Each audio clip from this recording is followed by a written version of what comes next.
ex-assessora de Lira é alvo da PF no dia do seu aniversário. Ao invés de chegar os convidados para cantar parabéns, para trazer um presentinho, chegou a Polícia Federal com um presente de grego para ela, e ela teve que aguentar essa, né, porque eles levaram. Foi na casa dela, foram no gabinete, e eles levaram documentos, computadores, pendrives, anotações de cadernos, tudo isso, para poder averiguar o celular dela, né? E aí o celular dela, o que vai ter de conversa nesse celular com o deputado, que provavelmente vai entregar todo o esquema, e isso vai respingar feio no Arthur Lira. Né? Desvios de ex-assessora de Lira farão batata de muita gente assar, segundo o Josias de Souza do UOL, porque ele está falando justamente isso, que vai descobrir todo mundo que recebeu dinheiro, para onde que mandou esse dinheiro, e aí não descobre o quê? Como usou esse dinheiro? Isso aí não tem como. Por quê? Porque eles desviaram. E como não prova onde usou o dinheiro, vai dar problema. Ah, mas vai dar problema. Por que você acha que tem 8 pedidos de impeachment pro Flávio Dino? O cara acabou de virar ministro do Supremo Tribunal Federal, já tem 8 pedidos de impeachment contra ele. Porque ele está investigando as emendas. Ele está investigando os deputados ladrões de dinheiro público. Né? E eles estão preocupadíssimos porque não tem para onde correr. Porque eles já gastaram o dinheiro, já fizeram o desvio e não tem como justificar para onde foi esse dinheiro, porque esse dinheiro foi destinado sem obra preparada, definida, clara para ele. Então vai dar muito ruim para muita gente. A atuação de ex-assessora de Lira com emendas parlamentares foi detalhada em depoimentos de parlamentares. Veja trechos. Matéria do Globo. O que acontece? Foram 8 deputados que prestaram depoimento para a Polícia Federal. A maioria de ultradireita. Só 2 de esquerda.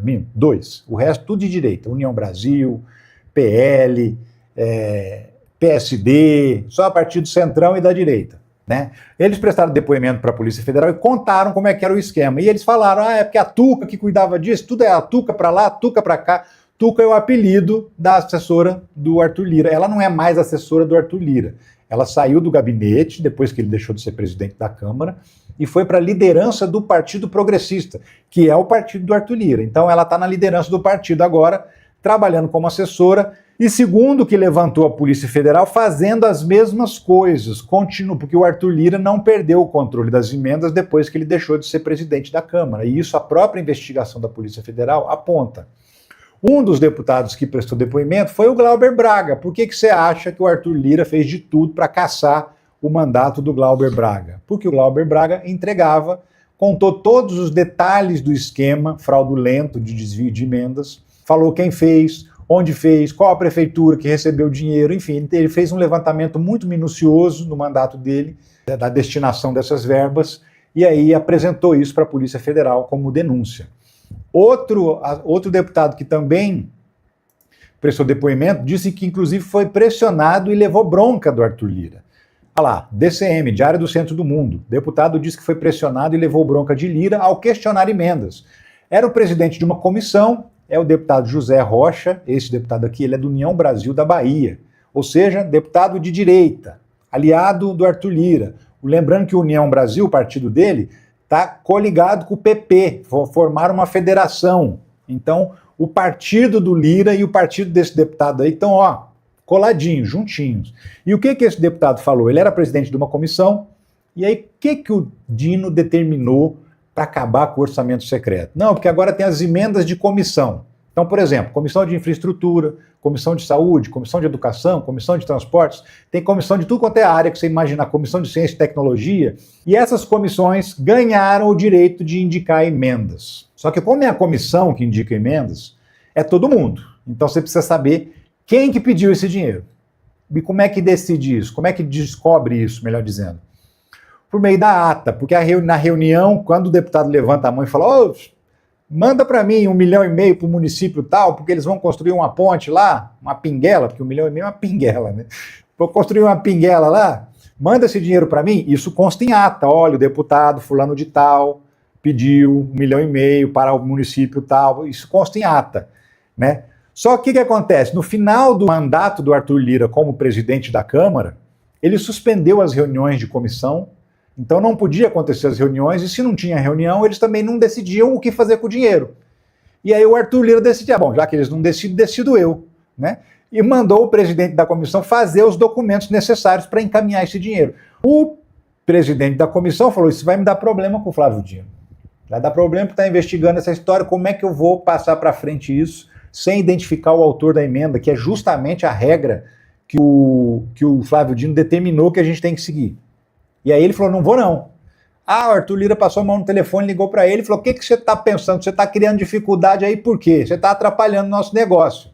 Deu uma bronca nele e passou por cima dele e indicou as emendas assim mesmo. Então, assim, essa informação mostra que, obviamente, a PF diz que o orçamento secreto perdura mesmo com a saída de Lira da presidência. Por quê? Porque essas emendas de comissão continuam sendo enviadas nesse esquema, sem ata, sem indicação de quem pediu dinheiro. E também tem indicações mais claras, porque assim, pegaram o mordomo, né, que é a assessora do Arthur Lira. Tem que pegar o patrão agora. Dino diz que há fortes indícios de que ex-assessora de Lira operava orçamento secreto sob ordens dele. A Mariângela Fialek teria feito tudo isso porque, segundo Flávio Dino apontou na decisão dele, o Arthur Lira mandava e ela obedecia. Né? É assim que funciona o esquema. E aí, o Arthur Lira vai se enrolar muito forte, muito grandão nesse caso. Vocês lembram do kit de robótica? Ele mandou dinheiro para comprar um kit de robótica numa escola que não tinha nem banheiro, não tinha saneamento básico. E aí, mas tinha kit de robótica, que nunca foi usado para os alunos, porque não tinha internet na escola, não tinha computador na escola, como é que vai usar o kit de robótica? Não tinha como. Então, assim, esse é um dos casos escandalosos que surgiram com o orçamento secreto, mas muitos outros surgiram também. O Dino estima em quase R$1 bilhão que teriam sido desviados de 964 emendas parlamentares. Essas emendas parlamentares envolvem mais ou menos 94, 95, 96 deputados, não tenho o número exato aqui de cabeça, mas é 90 e poucos deputados que estão enrolados com essa investigação. Ou seja, de cada 5 deputados federais, 1 está enrolado com um desvio de emendas parlamentares, e o Flávio Dino está botando para quebrar em cima de todo mundo, e é por isso que está todo mundo com medo.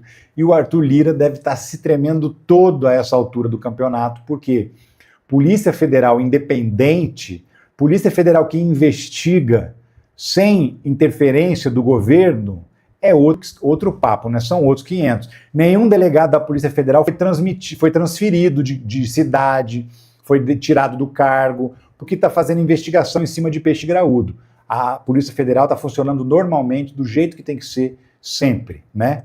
Enfim, Flávio Dino botando para quebrar e colocando as coisas nos seus devidos lugares em relação ao orçamento público, que deve ter transparência, a rastreabilidade. O que é rastreabilidade? É você saber exatamente quem pediu dinheiro, para onde esse dinheiro foi mandado e no que esse dinheiro foi usado. Isso é os princípios da transparência e da rastreabilidade do dinheiro público, e tem que ser assim mesmo. Laércio Garcia, muito obrigado pelo superchat também, você que colabora com o trabalho da gente e está festejando aí o fim da Lei Magnitsky. Pode comemorar, porque Xandão está livre da Lei Magnitsky, né? Está livre, finalmente, acabou essa perseguição do governo norte-americano contra Alexandre de Moraes. E agora começa a perseguição dos deputados contra Flávio Dino. Mas é isso. Meus amigos, minhas amigas, entender essa dinâmica da política, como que acontece tudo isso, e como que isso afeta a nossa vida, é uma missão que todo mundo devia ter dentro de si, sabe? Eu preciso aprender até para me defender de bandidos que estão na política, e são muitos, não é pouco não, né? Então é o seguinte, eu te aconselho a estudar. Fazer uma pós-graduação, por exemplo, tem uma pós-graduação agora no ICL, lançamento para 2026, foi um sucesso em 2025, mais de 5 mil alunos, Repensando o Brasil 2026, a pós-graduação que é lançado pelo ICL, que é com credencial no MEC, diploma, bonitinho, porque é ligado a uma universidade, tá? A Faculdade de Estudos Sociológicos, uma coisa assim, de São Paulo, FESP São Paulo. Depois eu vou ver o nome certinho e falo para vocês. Mas, ó, conselho que eu dou, assiste esse recado que eu vou te passar aqui do Gessé Souza, e depois clica nesse link que aparece aqui, ó, na descrição do vídeo, logo no começo da descrição do vídeo, que você vai ser direcionado para a página, você vai se inscrever lá para poder assistir a aula inaugural gratuita e entender como é que é essa pós-graduação. E aí depois você decide se é uma boa para você ou não. Mas para participar da aula inaugural, você precisa estar inscrito, e você se inscreve nesse link aqui que está na descrição do vídeo, tá bom? Gente boa, mas eu volto a qualquer momento com outras notícias sobre a política, a justiça e a economia no Brasil e do mundo. Um abraço para você. Tchau. E fica com o recado aí do GCE. Fake news, polarização, ataque às instituições. A democracia brasileira vive sob constante pressão. Mas isso não é novo. A história do nosso país é uma sequência de rupturas, golpes de Estado e narrativas forjadas pela elite para manter o poder nas mesmas mãos de sempre. O que falta é formação crítica para entender essas estruturas. Afinal, um país que não entende a si mesmo é mais fácil de manipular. No curso de pós-graduação do ICL, em parceria com a FESP-SP, Repensando o Brasil, Sociedade, Política e História, nasceu para resistir a isso. Aqui, você aprende a interpretar o país com profundidade e a não aceitar o superficial como resposta. Pensar é um ato político. No dia 14 de dezembro, às 8 horas da noite, você terá a oportunidade de aprender comigo, Marilena Chauí, Muniz Sodré, Janine Ribeiro e outros grandes pensadores. Porque compreender o momento é o primeiro passo para mudar a história.